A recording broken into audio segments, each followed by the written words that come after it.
समस्त जीवन में सबुठारु अभुला स्मृति है पिलादिन। पिलादिन कहले स्कूल जीवन होची ता भितर सबुठारु गुरुत्वपूर्ण। ए स्कूल जीवन कथा केही भूली पारंतिनी। आपण मान भी नुह मु भी नुह।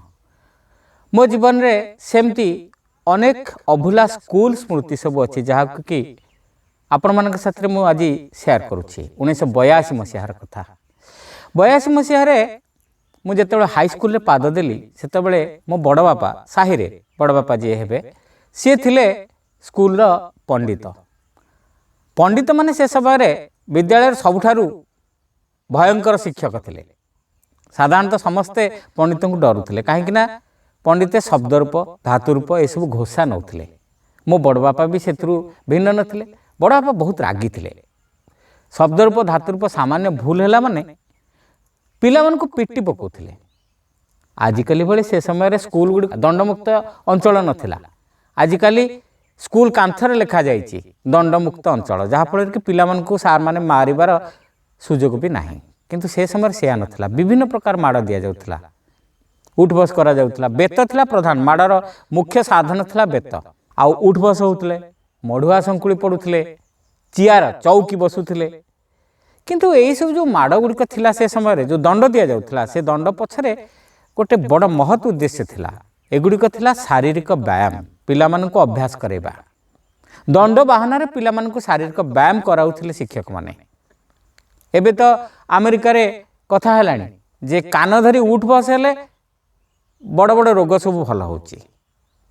चेयर बसिले आंठू गंठी रोग भी भल हबो। मढ़ुआ संकुली मध्य से भली गोटे भल एक्सरसाइज से जहाँ भी हो बड़ापा किंतु ये सब दंड दौ नथिले।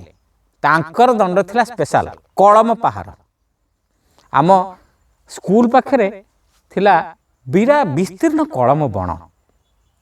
से कलम बण रु प्रत्येक दिन गोटे दीटे जने जने दी जने छात्र जाइकरी दी चारटा कलम भांगिकरी आनिबे एवं सेही कलम रे जे पिला भूल कला शब्द रूप धातु रूप पड़ापा ताको पिट्टी पकेबे।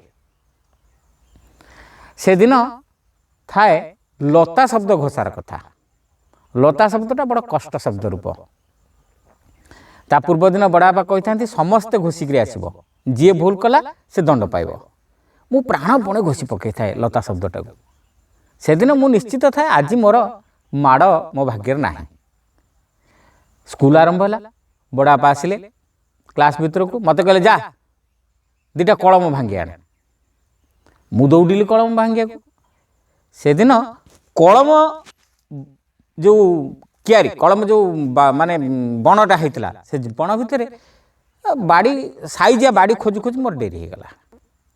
मु भल कलम बाड़ी दीटा नहीं आसी जो क्लास रे पहुँचे आउ कि रक्षा अच्छी दी पहाड़ कलम मो ऊपर आग बड़ापा पिटी दे गले साई साई करी। मु पचारि मोर दोष मु तो घोषिची तोर दोष तोते दीटा कलम पठेनी तू घंटाए हेलाणी जाइछु। से दिन मु जानिली माड़ जदि भाग्यर थिबो निश्चित मिलिबो एथिरे द्विधा नाही। तेणु पिला मन को जो दंड मिलुथिला से दंडर प्रभाव भी रहिथिला। आउ जने सार थिले हमर सिद्धेश्वर परिडा हमकु गणित पढ़ौथिले। सिद्धेश्वर सार जम्मा मारंतिनी किंतु बेंच पर ठिया करे दियंती। बेंच पर ठिया करे देले सी गोटे विचित्र दंड छोट बेंच तापर छोट पिलाटे ठिया हम किसी समय। मु किंतु आज भावुची बेंच पर छिड़ा होइकरी ब्लैक बोर्ड को चाहिबार गोटा विचित्र एकाग्रता सृष्टि होतला जो गोटा कि पिला मानकर स्मरण शक्ति वृद्धि भी सहायक होतला। सिद्धेश्वर सार आसंतिनी अधिकांश दिन से क्लास मिस करती किंतु जो दिन आसबे एकाथर 4टा पीरियड पढ़े देबे। 4टा पीरियड पिला माने बोर हो जाती। ता भितर किंतु सार गप आरंभ कर दियंती। गणित पढ़िबा लगी से गप कहती।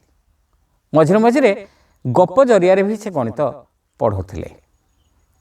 सबुठारु किंतु आमको बेसी मजालिया कथा कहते जहाँ कि आम डरुलु सी हेले आमर हेडमास्टर सुखदानंद स्वाई। सुखदानंद स्वाई से समय स्नातकोत्तर थिले एमए पास करथिले इंग्लिश रे। केबे केबे पढ़ाती 10वीं एकादश श्रेणी पिला इंग्राजी पढ़ाती। आ जो दिन सार पढ़ाती से क्लासटा सबुठार भल हुए। ସାର୍ ବହୁତ ମଜା ମଜା କଥା କହନ୍ତି। ପିଲାମାନେ କେମିତି ସ୍କୁଲକୁ ଆସୁଛନ୍ତି, କେମିତି ଠକୁଛନ୍ତି, ଏସବୁ କଥା ସାର୍ ଏତେ ଚମତ୍କାର ଢଙ୍ଗରେ ବର୍ଣ୍ଣନା କରୁଥିଲେ ଯେ ସାର୍ଙ୍କ କ୍ଲାସ୍ରୁ ଉଠିବାକୁ ମନ ହେଉନଥିଲା। ବାସ୍ତବରେ ସ୍କୁଲ ଜୀବନ ହେଉଛି ଅଭୁଲା ଜୀବନ। ମଣିଷ ଅନେକ ଘାତ ପ୍ରତିଘାତ ଦେଇକରି ଜୀବନର ବହୁ ସୋପାନରେ ବହୁତ ଲୋକଙ୍କ ସହିତ ଆମେ ମିଶୁଛେ ମିଶିବା ବି। ଜୀବନ ଥିବା ଯାଏଁ ଆମର ଲୋକଙ୍କ ସହିତ ମିଶିବା ସରିବନି, କିନ୍ତୁ ସ୍କୁଲର ସାଙ୍ଗମାନଙ୍କ ସହିତ ଯେଉଁ ମିଶା, ତାଙ୍କ ସହିତ ଯେଉଁ ଆଳାପ, ତାଙ୍କ ସହିତ ଯେଉଁ ଯେତିକି ଦିନ ଆମେ ତାଙ୍କ ସହିତ କଟେଇଛେ, ଜୀବନର ମୃତ୍ୟୁ ପର୍ଯ୍ୟନ୍ତ ସେଇଟା ଅଭୁଲା ହୋଇ ରହିବ। ସ୍କୁଲ ଦିନ କେବେ ବି ଫେରିବନି, ଆଉ କେବେ ବି ଭୁଲି ହେବନି। ଆପଣମାନେ ଏମିତି କଥାବାର୍ତ୍ତା, ଏମିତି ସ୍ମୃତିର କାହାଣୀ ସବୁ ଶୁଣିବା ପାଇଁ ହେଲେ ଆମର ହୋଷ୍ଟ ଚ୍ୟାନେଲକୁ ନିଶ୍ଚିତ ରୂପେ ସବସ୍କ୍ରାଇବ୍ କରନ୍ତୁ, ଆଉ ବନ୍ଧୁମାନଙ୍କ ଭିତରେ ସେୟାର କରିବାକୁ ଭୁଲିବେ ନାହିଁ। ରହିଲି, ନମସ୍କାର।